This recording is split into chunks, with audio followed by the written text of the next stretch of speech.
جب مقدر لکھنے والے ہم سے 70 ماؤں سے بڑھ کر پیار کرنے والا ہے تو ہمارا مقدر کیسے خراب ہو سکتا ہے؟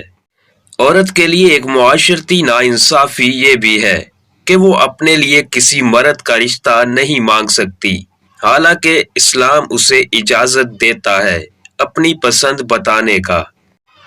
ناظرین، کسی کے گھر جاؤ تو اندھے بن کر رہو اور باہر نکلو تو گونگے بن کر نکلو، اور ناظرین، جن کو چن لیا جاتا ہے ان پر تبصرے نہیں کیے جاتے بلکہ ان کا احترام کیا جاتا ہے۔ اور اگر آپ کوشش کرنے سے ڈرتے ہیں تو آپ بھی کامیابی کبھی حاصل نہیں کر سکتے۔ اپنی تربیت کے حساب سے بات چیت کیا کرو، ماحول کے حساب سے نہیں۔ اچھے کردار کے لوگ نصیحتیں بہت کم کرتے ہیں کیونکہ ان کے عمل اور کردار ہی نصیحت ہوتے ہیں۔ بے شک برا وقت گزر تو جاتا ہے مگر اچھے سے اچھے دکھنے والوں کی اصلیت دکھا جاتا ہے۔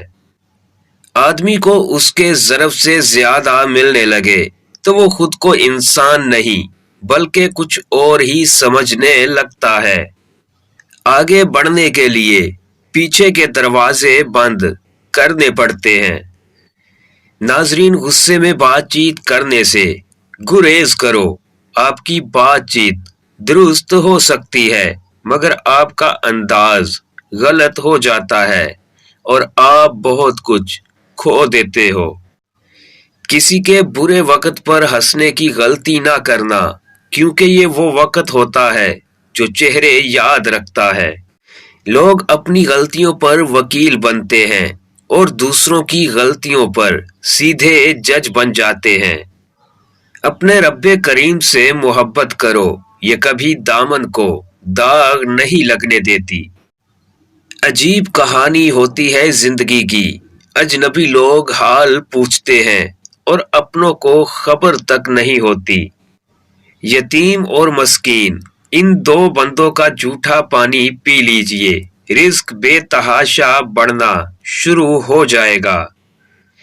ناظرین، سجدے میں گرنے سے پہلے ان لوگوں کو گلے سے لگاؤ جو تمہاری وجہ سے تکلیف میں مبتلا ہیں، کیونکہ دل آزاریاں کبھی معاف نہیں ہوتی۔